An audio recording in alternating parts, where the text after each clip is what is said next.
All right, we now welcome on friend of the program, recurring guest, Brett Friedlander of Saturday Road. Brett, thank you for joining us today. Anytime. For Kenton, I am always available.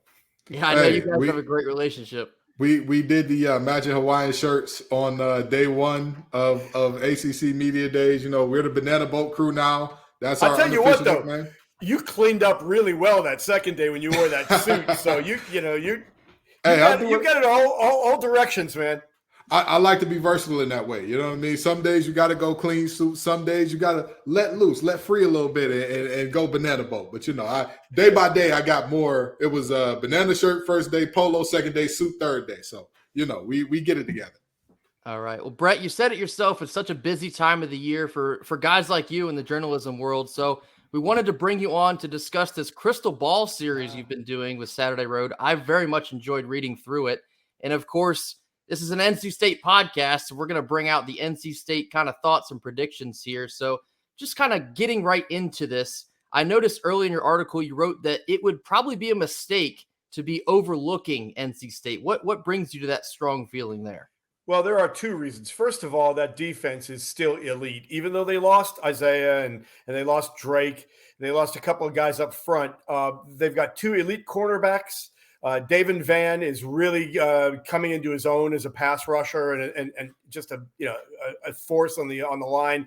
And Peyton Wilson is Peyton Wilson, and he's healthy again. He played last season. I think he was a little bit tentative, still trying to get his way back. Well, he's back now.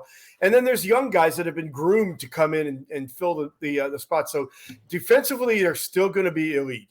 But Brennan Armstrong is a difference maker. And if he can, do what he did at Virginia when he and Robert and I were together, that is going to give NC State the element that they lacked last year and the element that I think kept them from being a championship contender. So, we always joke about the law of the wolf and how when the expectations are the highest, that's when NC State kind of doesn't do the best. But when the expectations are lowest, that's when they overachieve. The expectations aren't exactly cellar bottom drawer kind of situation this year. They were picked to finish fourth in the league, right? But yet it's not what it was last year. And so I think that is a key. That's a help. Some of the transfer skill guys that they brought in are going to help the receiving core. And, I just really like the whole dynamic. And Dave Doran is a consistent kind of guy. And, his personality kind of carries over to the whole program, that, for lack of a better term, that blue collar, hardworking, hand in the dirt kind of thing. And I just think you know what you're going to get with NC State, and barring injuries and barring hashtag NC State stuff, I think they've got the potential to be really good. I'm glad you said it was the law of the wolf and not the law of the jungle. Our listeners would have been all over us. We know the law of the jungle, right? It's as the creeper that girdles the tree trunk. The law running forward and back. For the strength of the pack is the wolf, and the strength of the wolf is the pack. We know that, Wolfpack Nation. We all know that. The law of the wolf is something separate. There's something separate we got going on there. But go ahead, take it away, Grace. So I kind of want to keep it there on the expectations for Brennan Armstrong. Of course, 2022 didn't go any type of right way for UVA at all. But 2021, we saw one of the most prolific passers we've ever seen in the ACC in just one season. What kind of Brennan Armstrong do you think we're going to get here in 2023? A mix of the two, maybe more close to 2021? How do you see this playing out? I think we're going to get close to 2021. And the reason I think so is because of the scheme that he'll be in. Right. Last year, he was a kind of a round peg trying to be stuffed into a square hole in that offense, and it just didn't suit him. And Anai will draw plays that allow him to get out in space and run. It'll allow him to throw the ball downfield, and he's going to have some people to be able to run that, those patterns and get down there and make those catches. And I just think that it fits him better. I think he's going to be more comfortable too, and he's got a lot to prove. I mean, this is not about setting records. This is not about leading the league. This is about getting him to the league. And the only way for that to happen is for him to not just put up big numbers, but to show that he can run an offense, that he can win, that he can, make things happen. And I think if he does what he needs to do, it's going to be what NC State needs him to do. And so I think the two are really going to help each other. And I just honestly think, now, is he going to throw for 4,400 yards and 31 touchdowns? Maybe not. And I think that the way Doran still likes to use the running game, that's probably a little bit optimistic. Okay. But if he's going to throw for 3,500 yards, 30 touchdowns, 28 touchdowns, and have a nice running game with him, I think that's way good enough. And I agree. This isn't a team that there are certain teams in this conference that even if the quarterback plays well, if they play really well, that's not enough. They need to be God tier, put the team on my back. I'm going to carry us. I'm going to put up 35, 40 points a game, or else we're going to lose a lot of football games. That's not what we need out of Brennan Armstrong. And I think Brennan Armstrong knows that's not what he needs to do here. Put up 28, 31 points a game, and you're going to win most of them with this defense. And let's take it a step further here. The reality of what we have here and who Brennan is very simply this. You talked about winning and how important that is for him and for this team. The reality is simple. I'm saying this as a player who has played at a high level, at the second highest level you can get to in all of football. If you win, all of the draft stock, all those things, they go up because winning pedigree beats out almost everything else. How often do you see first rounders drafted out of schools that were just god awful while they were there? Yeah. It's very rare. Yeah. It's very rare. And listen, you don't even have to be a first rounder. He could go in a third. I mean, Russell went in the third, right? I mean, you can go the third, fourth round. And if you get in the right situation and you are good enough, you get an opportunity and you take advantage of it. Just get in a camp, because once you get into camp, it's all on you. By the way, congratulations to Russell and his old lady on another kid. He's trying to catch up to Philip, ain't he? He said, I will not be outdone, brother.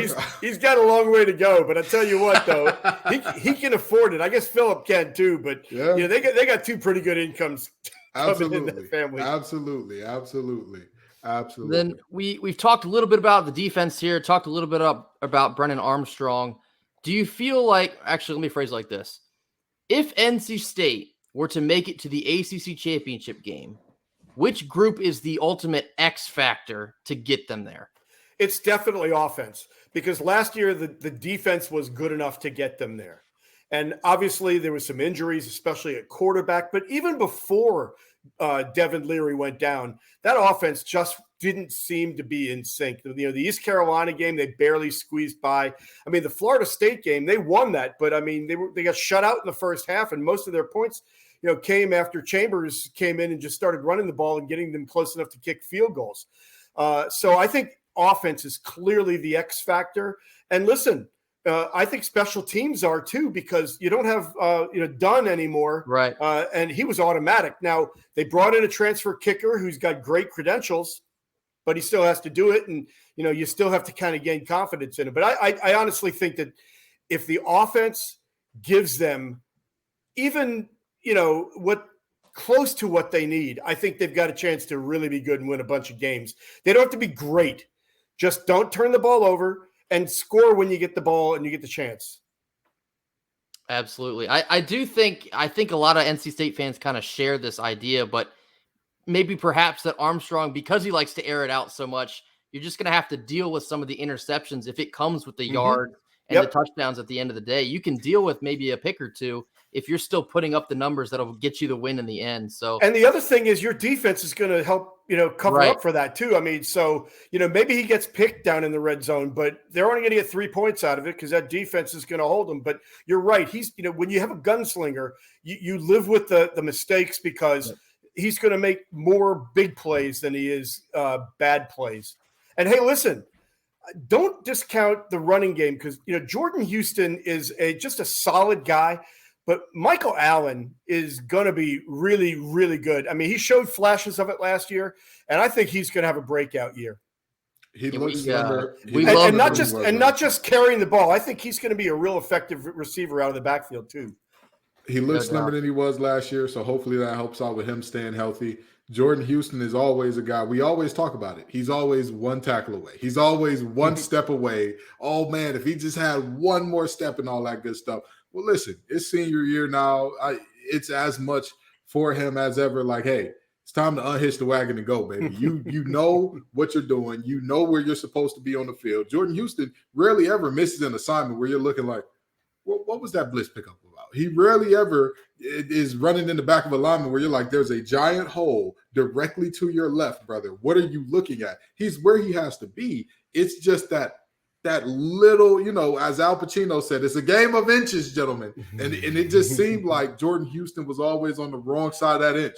If this year he can change that, and with a Michael Allen coming along and being something special too, his backfield could be amazing. The one thing that concerns me about the running game is that both of those guys are kind of smaller speed guys, or they're kind of skill guys. And I still don't see that bammer that you're going to need for short yardage situations. Demi Sumo could have been that guy, but he's gone now too. Maybe it's Mims, maybe it's somebody else, but I think short yardage has always been an issue the last few years. And that's what concerns me a little bit when they get down in goal line situations. They don't have that Jaden Samuels or one of those guys that you can really count on to get that 1 or 2 yards when you need it on 3rd or 4th and short, or you're down inside the 2, and you need to get to ram that thing in the end zone. I agree, but quick counterpoint. We do have somebody under center who can go and get those 1 to 2 yards in a way that we haven't seen since maybe Jacoby Brissett, maybe. Probably, we haven't had a guy like Brendan that can tuck that thing down and do something with his legs at a full-time clip, at least in the way that he could. We talk about maybe getting the most when expecting the least. You could see that very concept play out in the running back room. But, Brett, before we let you go, I kind of want to get into game-by-game selections here, as you included this in the bottom of your crystal ball. You have NC State going 8-4. And probably the most notable within these 12 games, you have us beating Clemson. Can you talk about that? I just think that they learned how to beat Clemson here 2 years ago. And I just think that Doran just has kind of built that mentality in that they really get up for that game. And listen, this home field advantage at Carter Finley cannot be discounted. And I think that it's really something that the team feeds off of. I just feel like that they're ready. They're due. And then, of course, I had them losing the very next week to Miami because anytime the Wolfpack wins a game that they shouldn't win, they usually lose a game that they shouldn't lose. So it evens out. But, hey, listen, there is not a game on this schedule, and I'm including Notre Dame, that is not winnable. Because Notre Dame is coming off a 9-4 season. They're physical. They really are. But they've got a new offensive coordinator, Sam Hartman. They know how to defend him. They've played him. They've beaten him before. And they're playing them early. So that's possible too. If I have to look at this schedule, the games that concern me most, outside of obviously the Notre Dame game and the Clemson game, because of obviously those are the two best teams they're going to face. Right. But the two games that concern me the most are the opener at UConn, because it's a road game. UConn is not the dregs like they used to be. They're not great, but you're going to have to show up. You can't just go out there and run through the motions. You're going to have to play pretty well to beat them. I think they can. The other one is the Wake Forest game, and it's because it's in Wake Forest, and for some reason, they never play well in Winston-Salem. And those are the two games that concern me the most. Otherwise, I think that they're all winnable. And, listen, NC State over the last couple of years has proven that they can win on the road. So, going to Louisville and actually they play Louisville at home. But, I mean, going to some of the places they're going to have to go doesn't concern me as much as, it used to. But, again, bring the A game, play solid offense, don't turn the ball over, and I think they got a shot in every last one of them. Yeah, that Wake Forest game is always a nail-biter, regardless of the personnel or anything. I know. Almost the curse of Winston-Salem, it's starting to feel like. But it's funny, too, because the opposite is true. When the Deacons come to Raleigh, State always wins. Correct, so, No, go figure. Yeah, that'll be one to watch for sure. But, Brett, as always, we thank you so much for your time. Thank you for joining us. Brett Friedlander of Saturday Road. Please do go check out his Crystal Ball series. Knocked it out of the park with all of his predictions there. And, Brett, we always enjoy talking with you. Thanks a lot. Enjoy coming on and ask me back anytime. If you're going to run an air raid offense, you better have receivers to complete the mission. This is what we've been hearing on the wide receiving core.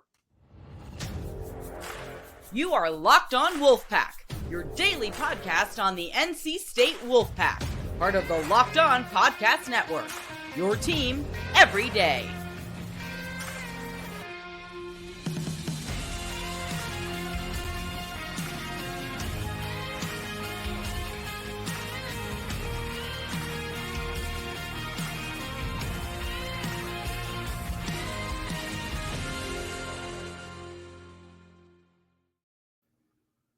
Wolfpack Nation, welcome back to another episode of Locked On Wolfpack, free and available wherever you get your podcasts and on YouTube, part of the Locked On Podcast Network, your team every day. As always, I'm Grayson Boone.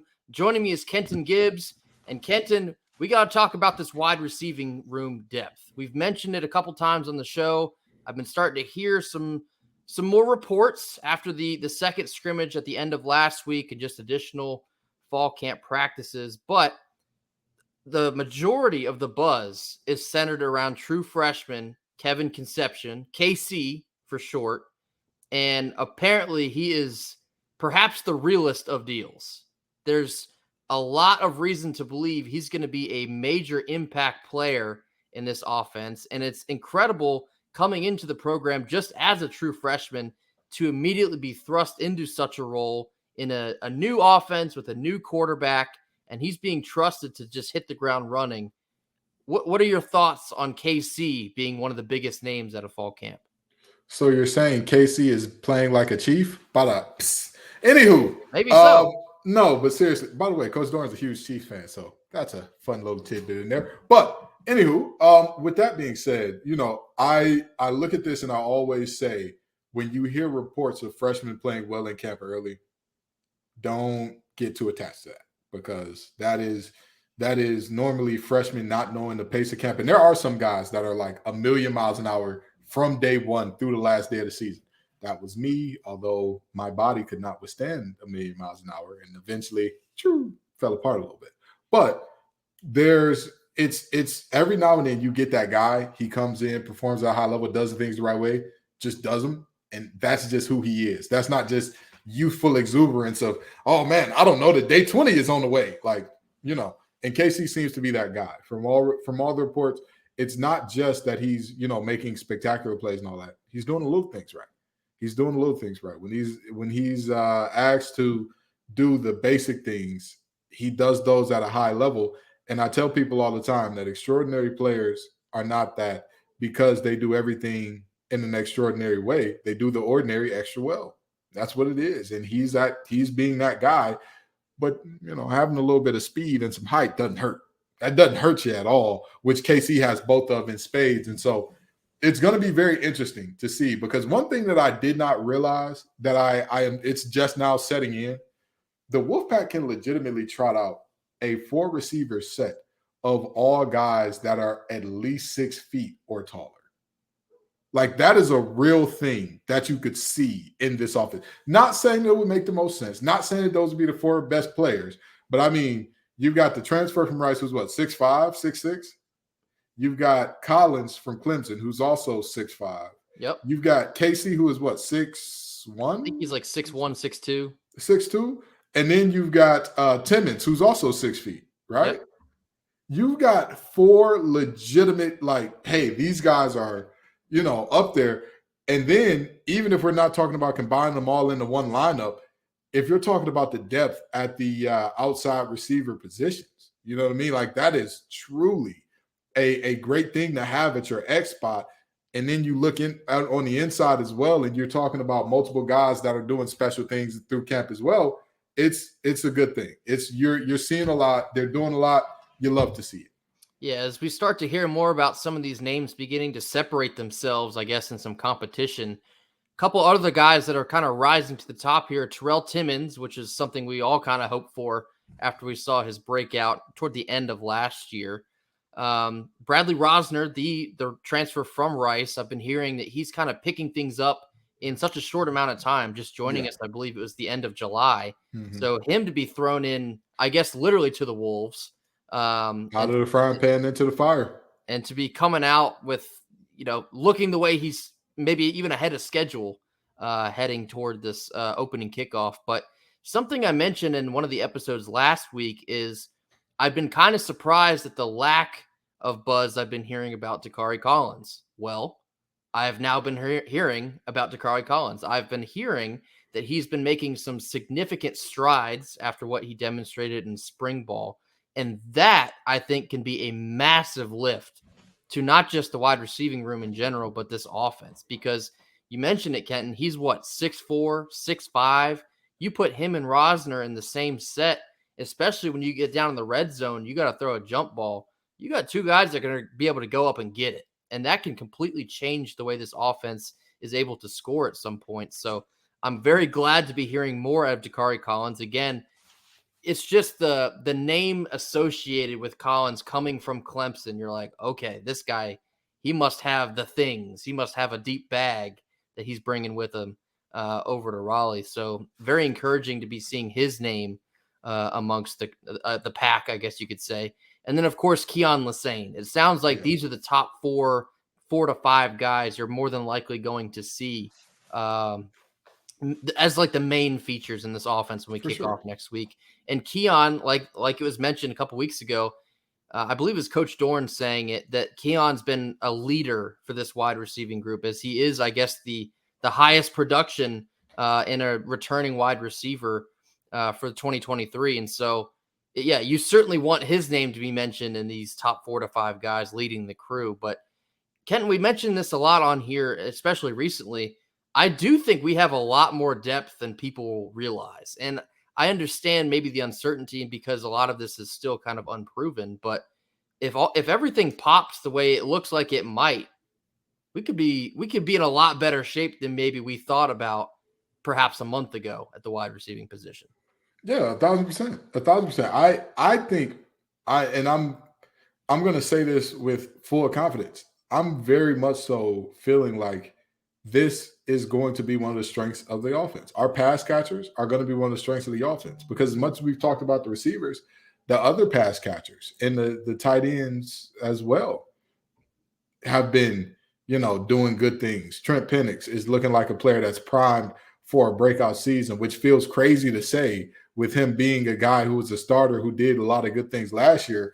But apparently they're like, hey, we were just scratching the surface. That was just kind of getting into what he could do. And so you're looking at all of those things and you're saying to yourself, well, now wait a minute. We're just scratching the surface with players who were starters last year.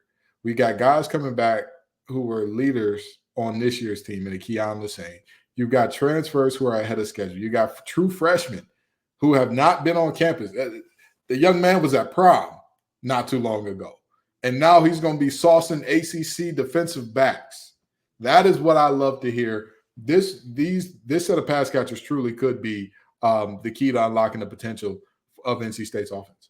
It's crazy too, because you have that whole conversation and you don't even mention Javonte Vereen or even maybe a Julian Gray that could be featured in here. Christopher touchdown Tootle. You got a lot. Tootle is somebody that gets forgot about, I think, as well. Yeah, when he's in the red zone, that man, he can smell the end zone. He knows when he needs to get open in that red zone. So absolutely. So it seems like we're gonna have a lot of weapons at Brennan Armstrong's disposal. And so time is ticking here. We're almost within a week.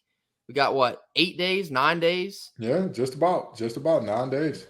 It's about that time. So we're going to see how quickly this offense was able to mesh together, I guess, in the month of August. But it's very encouraging to see that strides are being made, I guess, from the spring as well. But they're picking up the pace in fall camp, and hopefully the scoreboard will be something that reflects that once we get going. But today's episode is brought to you by Betterhelp. If you've ever reached a point in life where you felt uncertain about where you were going, what the right path was, and how you got through it, we've all kind of been there. I've been through it. Kenton, I'm sure you've been through it as well. It's life. Absolutely. It happens. It's hard.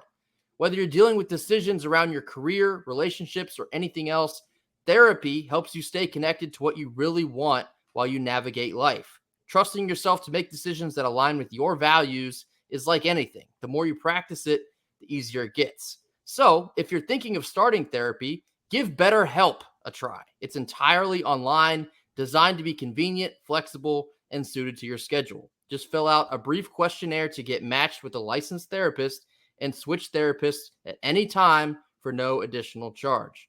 Let therapy be your map with BetterHelp. Visit betterhelp.com/lockedoncollege today to get 10% off your first month. That's help, HELP.com/lockedoncollege. All right. And our second sponsor for today is FanDuel. Football season is about to kick off, and FanDuel is giving you the chance to win all season long. That's because right now, when you bet on a Super Bowl winner, you can get bonus bets back every single time they win in the regular season. Just pick any team to win the Super Bowl, and you'll get bonus bets back for every victory. You can use your bonus bets on spreads, player props, over-unders, and more. So visit FanDuel.com/lockedon, just like you see at the bottom of our screen, and start earning bonus bets with America's #1 sportsbook. That's FanDuel.com/lockedon. All right. And just kind of recapping this interview we had with Brett Friedlander of Saturday Road, Kenton, I thought it was interesting that he has us on kind of a bit of a slide there with Duke, Clemson, and Miami. With the loss at Duke, that's something I've picked as well. NC State fans don't think there's any way we're going to lose at Duke, but that's an interesting conversation there. I think it's a little bit of a trap game. I think Duke is also maybe a little better than people want to give them credit for, but we're going to have to see how that plays out. Brett had Clemson as a win. I think that's fascinating. I think Clemson's offense is going to be maybe better than we've ever seen it this year if all things go well for them there. But Miami, I don't know, man. I think Miami's too much of a wild card, and I think we'll take care of business there. What say you? With all due respect, Duke ran into one of the worst schedules they possibly could have last year. And I mean, people truly don't understand. That team got 9 wins while losing to Georgia Tech. Like, this is not, don't get me wrong. I think that's a very good team. And again, Coach Elko, the best ever opening season by a Duke coach since Wallace Wade, who their stadium is named after. All respect, brother. You did a great job. With that being said, they ran into a 1-win Northwestern team, a 2 or 3 win Temple team, North Carolina A&T team that was worse than they normally are. And I'm not saying that North Carolina A&T was going to give them trouble in any other year, but we actually have seen years where A&T gave Duke trouble. Like, that's a thing that we've seen with our own 2 eyes. So right. You're looking at a situation where a lot of these teams that they played were just god awful. The Coastal last year was dog water. That I don't even want to say dog water because I've seen how folks treat their dogs, and I may not be an animal person, but that thing was just the Coastal last year was abysmal. And with that being said, I'm not sure if they have the horses in the stable to beat NC State. If NC State comes in locked in, if we come off a win at Clemson and we're mature enough to be locked in and say, hey, doesn't matter that what we did last week, we still got to keep it rolling. I think that game, yes, it has trap written all over it, but also this ain't your dad's Duke team. Nobody's looking at Duke anymore saying, all right, easy W, boys. People are knowing, hey, they got Dwayne Carter, they got Calhoun, they got Garrett Riley. That is a team over there. That's a ball team. They're going to play some football over there. They're going to be physical in the trenches over there. They got Barton as well, the tackle that's doing special things. They have some ball players. And I know that if I don't show up on my P's and Q's, I'm going to get whooped on. Miami, however, I agree. The worst thing about that team last year was the chemistry and gelling. Yeah. And they solved that by turning over half of their scholarship players. Yeah. What plagued them the most, they basically multiplied coming into this year. It's basically the same thing as what, and I hate to change sports and leagues, but we saw this with the New Jersey Nets or the Brooklyn Nets. They could not figure out how to get a stop, had all the scoring in the world. And they said, you know what would help us out? Get James Harden on the phone. And what happened? They did the exact thing that they were already good at a higher level, but they still had the deficiencies that they had in spades. I think it's the same thing for this Miami team. So, I don't see that game being a loss. I don't see the Duke game being a loss, but beating Clemson, I think that's high cotton there. Because I think that this Clemson team is going to be very good. Yeah. So Brett is the first of kind of a rotation of guests we're going to have on here within these next 2 weeks. What we're going to do is I'm going to put together a graphic keeping together all the schedule predictions for all of our guests with ours as well. I have us at 9-3. Ken, do you have it 9-3 or 8-4? I thought it was 9-3, but I'll go back and do one again. I'll go back and do another one. I think we're both at 9-3, but I'm going to put together a graphic so everybody can basically keep track of who said what, and we'll watch it play out in real time as the season gets going. But as always, thank you so much for tuning in with us. Thank you for hitting that like button, dropping some comments in the comment box. Again, you could be featured on a Fan Friday, so be sure to get those comments in. We will make sure to read them and respond. And then, of course, hitting that subscribe button as we continue our climb to 600 and beyond. But as always, thank you so much. Go Pack. Go Pack.